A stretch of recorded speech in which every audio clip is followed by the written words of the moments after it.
Break के बाद स्वागत है आपका। मैं हूं आपके साथ अंजलि। स्पेशल रिपोर्ट का रुख करने जा रहे हैं। बताया जा रहा है कि सीज फायर के पीछे हमास का मकसद था हथियार जुटाना, जो कि अब पूरा हो चुका है और इसका परिणाम भी अब नजर आने लगा है। हमास ने इजराइल पर थर्मोबैरिक बॉम्ब से हमला किया है और सिर्फ इतना ही नहीं, हमास ने राजो मिसाइलों का भी बड़ा स्टॉक इकट्ठा कर इजरायली ठिकानों को तबाह करना शुरू कर दिया है। इधर इजराइल ने गाजा के रण में अपनी बद्दू बटालियन को उतारा है, जो हमास लड़ाकों और उसके हथियार डिपो को चुन चुनकर ध्वस्त कर रही है। इजराइल की बद्दू बटालियन कितनी खतरनाक है और कैसे ये हमास लड़ाकों का काल बन सकती है, देखिए हमारी इस खास रिपोर्ट को।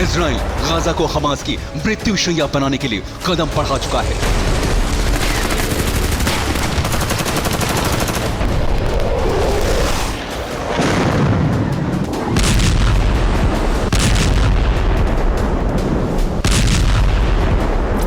तो हमास इजराइल को तहराने के लिए पूरी तरह रिचार्ज हो चुका है।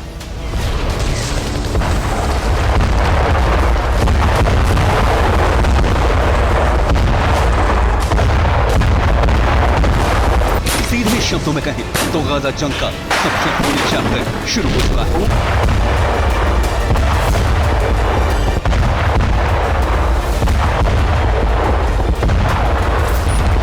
एक ऐसा दौर जो 7 अक्टूबर से जारी इस रण में कभी न भूलने वाली रक्त चरित्र कथा लिखने वाला है।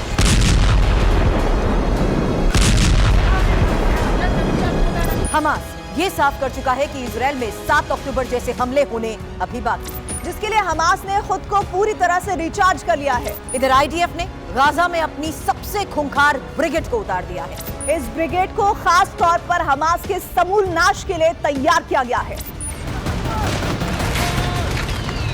इजराइल की महासंहारक ब्रिगेड कौन सी है और कैसे गाजा में हमास की अंतिम कथा लिखेगी, वो सब आपको बताएंगे। लेकिन उससे पहले हमास के उस जखीरे के बारे में बताते हैं जिसने इजराइल में तबाही मचाना शुरू कर दिया है।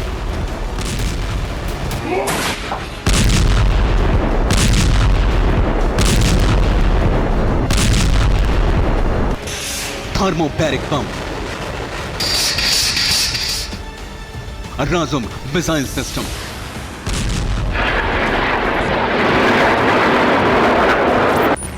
विध्वंस के वो दो हथियार हैं जो इजराइल में तबाही मचा रहे हैं, इजराइल की धरती को दहला रहे हैं। सिर्फ इतना ही नहीं, इन्हीं हथियारों के दम पर हमास 7 अक्टूबर से भी बड़ा हमला करने की तैयारी कर रहा है।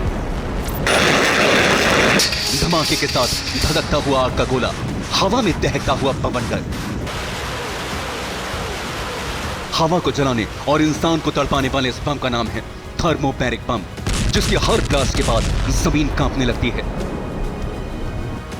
दुनिया भर में प्रतिबंधित ये बम अब हमास को मिल चुका है। हाल में आई रिपोर्ट्स के मुताबिक रूस से ईरान होते हुए थर्मोबैरिक बम हमास लड़ाकों तक पहुंचे हैं और हमास इसका इस्तेमाल भी इजराइल में शुरू कर चुका है।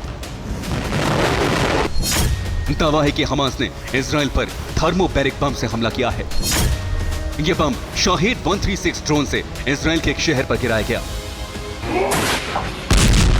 यह बम इजराइल में कहां गिराया गया और इसने कितना नुकसान पहुंचाया है, इसकी रिपोर्ट अब तक सामने नहीं आई है। हालांकि यह साफ है कि थर्मोबैरिक बम के दम पर हमास इजराइल में भीषण तबाही मचा सकता है।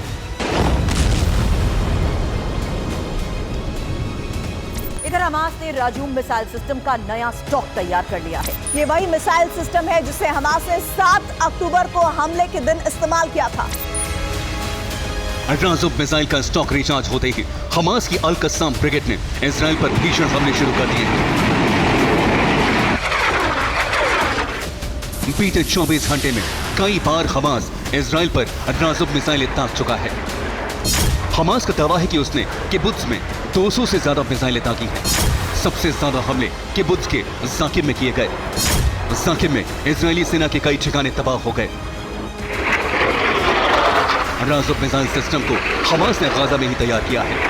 144 mm के शॉर्ट रेंज मिसाइल सिस्टम के जरिए ही 7 अक्टूबर के दिन हमास ने आयरन डोम डिफेंस सिस्टम को फेल कर दिया था।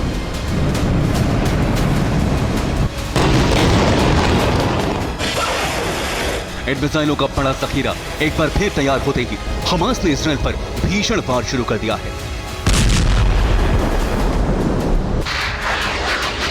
हमास के भीषण हमलों के बीच गाजा में इजराइल की सबसे भीषण यूनिट भी उतर चुकी है। इजराइल का दावा है कि ये यूनिट गाजा में हमास का काल साबित होगी। इस वीडियो में बंधक बने नजर आ रहे हमास के लड़ाके हैं, जिन्हें इजराइल की गटसर यूनिट ने पकड़ा है। दावा है कि गटसर यूनिट के जवानों ने इन लड़ाकों को जबालिया कैंप के टनल से पकड़ा, जिसके बाद हमास के लिए चेतावनी जारी की। गटसर गाजा के रण में उतरी इजराइल की सबसे घातक ब्रिगेड है, जिसे खास तौर से हमास की सुरंगों में ऑपरेशन के लिए उतारा गया है और उसने अपना काम भी शुरू कर दिया है।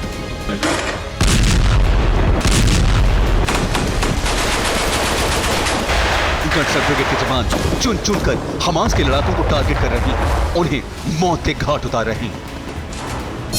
आईडीएफ के गटसर यूनिट नाहल ब्रिगेड की स्पेशल यूनिट है।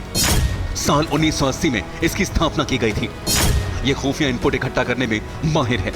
आमने सामने के जंग में इसका कोई मुकाबला नहीं। गटसर यूनिट के जवानों को सुरंग युद्ध में महारत हासिल है।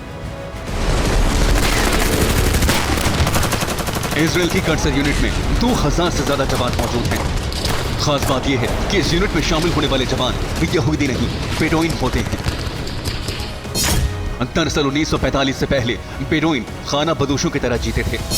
1945 में यहूदियों ने फिलिस्तीन में बेडोइन को बसाना शुरू किया ताकि संघर्ष के दौरान वो यहूदियों की मदद कर सकें।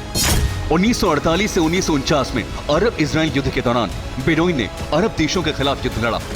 1950 में बेडोइन को इजराइल ने अपनी मान्यता दी।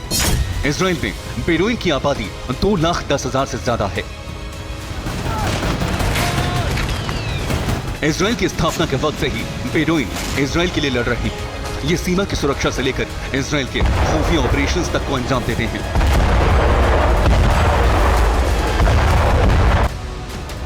युद्ध कौशल में माहिर इन सैनिकों को अब गाजा के रण में उतारा गया है, जो गाजा में हमास का खात्मा करने के लिए अपनी जान की बाजी लगा देंगे।